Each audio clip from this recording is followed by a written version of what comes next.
Le Seigneur soit avec vous. Et avec votre esprit. Bonne nouvelle de Jésus-Christ selon saint Matthieu. Gloire à toi, Seigneur. En ce temps-là, Jésus prit avec lui Pierre, Jacques et Jean son frère, et les emmena à l'écart sur une haute montagne. Jésus fut transfiguré devant eux.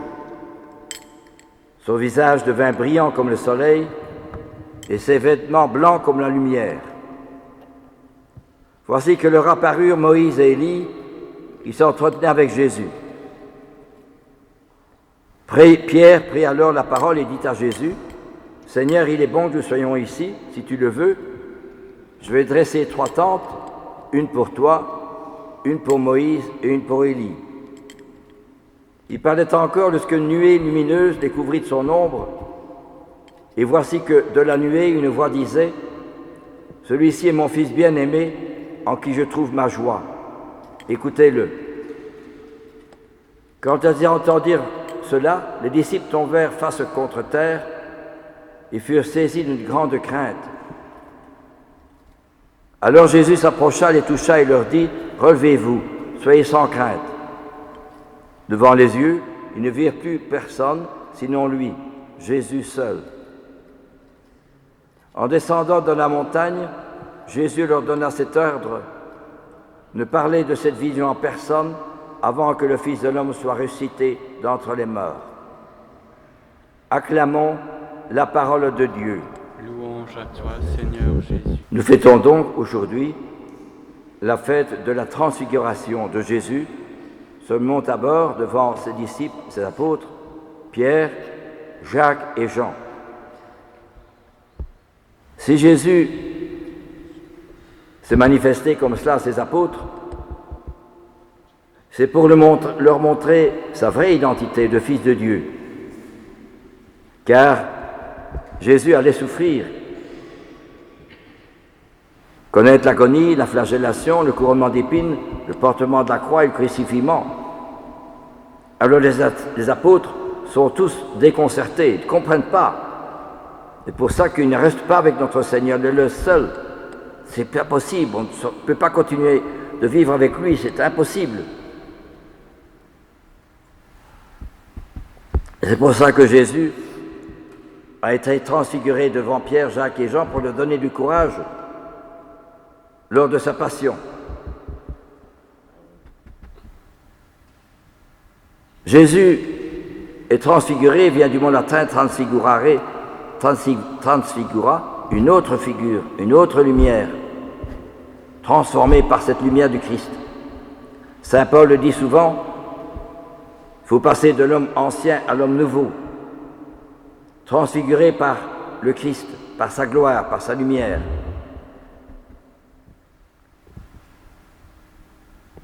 Un peu plus d'1 million de jeunes qui sont rassemblés aujourd'hui, ce matin, à Lisbonne, pour la messe du souverain pontife à 10h.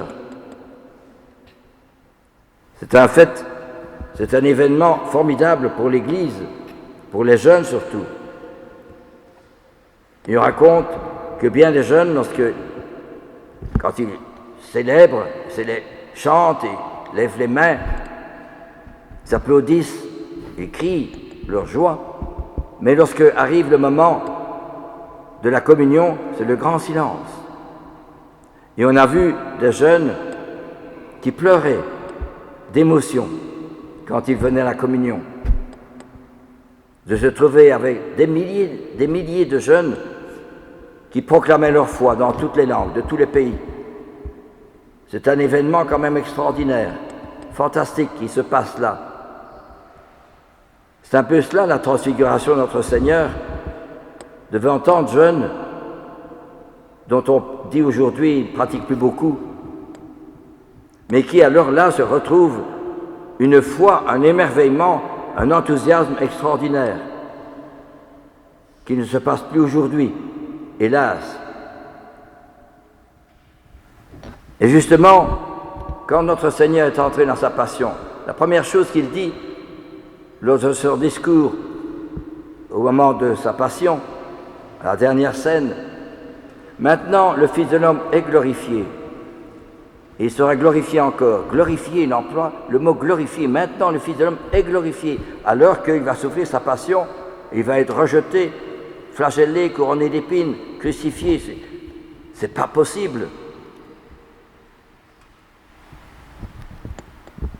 Pilate dit, quand il a fait flageller, voici votre homme, ex euro, de présenter Jésus flagellé, un homme flagellé. Si vous avez vu le film de Mel Gibson, La Passion du Christ, qui nous montre un peu toute cette souffrance de Jésus, c'est assez déconcertant, assez fort quand même, extraordinaire.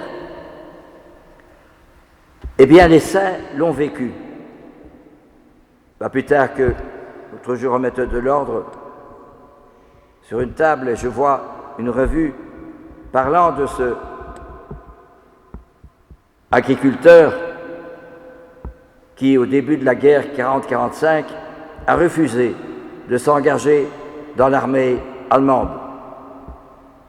Il voulait rester fidèle à la paix, à la vérité du Christ.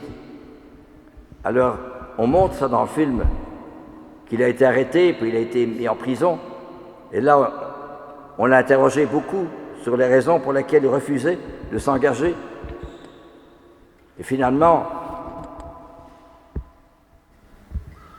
il est condamné à mourir, alors qu'il avait toutes les chances de retourner dans sa famille, près des siens. C'est un paradoxe. Et quand vous voyez le film, après, eh bien vous êtes étonné. Comment est-ce qu'un jeune pu aller jusque-là? Et il a été béatifié, si je ne m'abuse, par le pape Benoît XVI. C'est une très belle vie. Mais c'est ça la glorification. Il reste fidèle au Christ, malgré tout. Et c'est un peu cela aussi. Comment trouver cette glorification du Christ, cette gloire du Christ? Si nous pouvions connaître et réfléchir un peu sur ce qu'a été au moment où le père Kolb prend la place d'un autre pour mourir de faim et de soif, ou un père Damien qui reste parmi les lépreux, qui va mourir lépreux, ou bien un Charles de Foucault qui reste parmi tous ces musulmans et tous ces pauvres, vivant dans une vie très pauvre, une cabane, je dirais, et passant son temps à faire l'adoration du Saint-Sacrement tout seul. Ça aussi, c'est une folie. Et cependant, ce qui est formidable, c'est que si nous avions été là au moment où chacun va mourir, nous serions bouleversés de voir l'amour qu'il y avait dans leur cœur, l'amour du Christ. Pourquoi? Parce que c'est le Christ qui revit sa propre passion à travers eux. Parce qu'au cœur même de la haine, ils sont l'amour. Au cœur du désespoir, ils sont l'espérance. Au cœur des ténèbres, ils sont la lumière. C'est être ça, c'est pas agir. Nous pensons toujours faire des activités, des organisations. Il en faut, certes.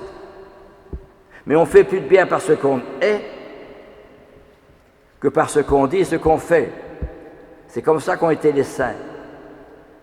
Je prends l'abbé Pope, qui est un jeune vicaire de Gand, au début du siècle passé,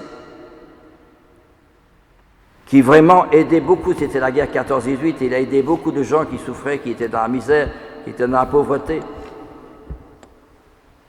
Il aidait beaucoup de gens malgré sa santé qui était délabrée.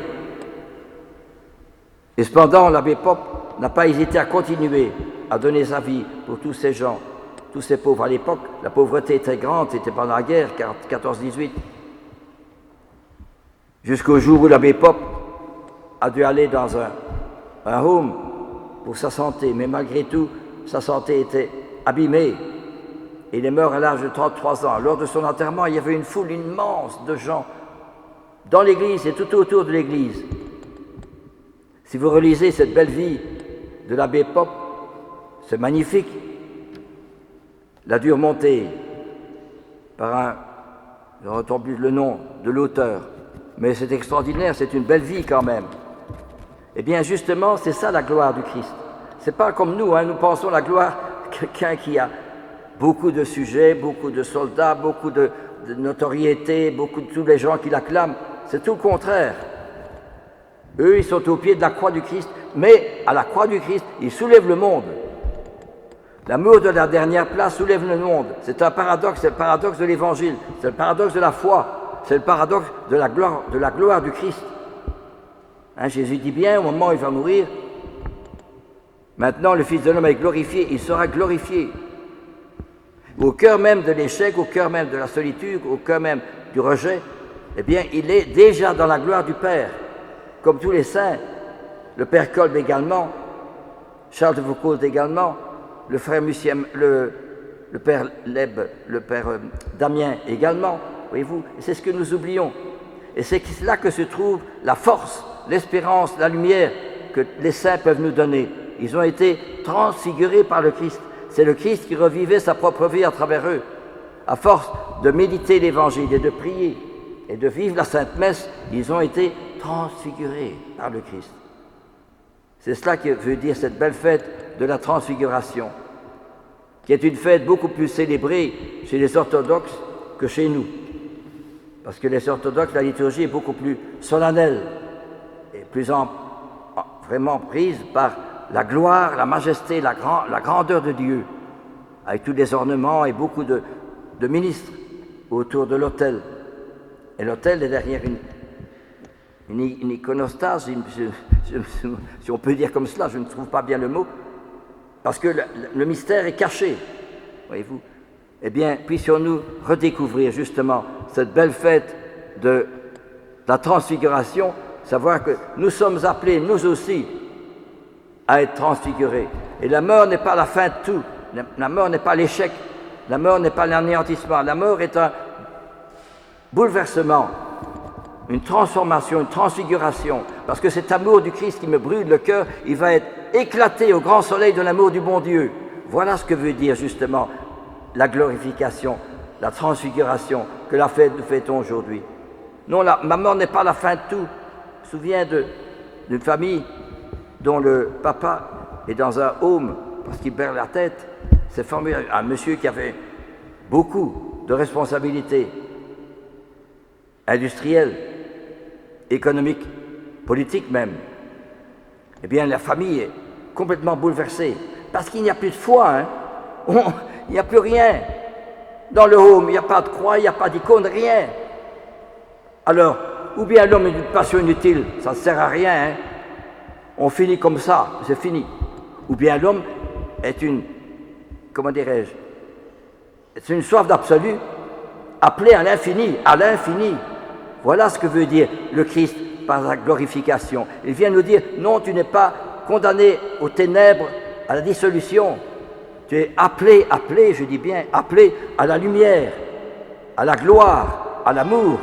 C'est cela que je veux dire. Si nous avions été voir le Père Kolb au moment où il va mourir, ou un Charles de Foucault au moment où il va être tué, ou un Père Damien qui va mourir lépreux, ben, nous serions bouleversés nous-mêmes. Un géant d'amour, un géant de générosité, un géant de lumière, ils sont habités par le Christ. Alors que le Père Kolb n'était pas obligé de prendre la place d'un autre, et le Père Damien aurait pu retourner ici en Belgique. Comprenez cela? Ça veut dire qu'ils étaient transfigurés. Le Christ revivait sa propre vie à travers nous.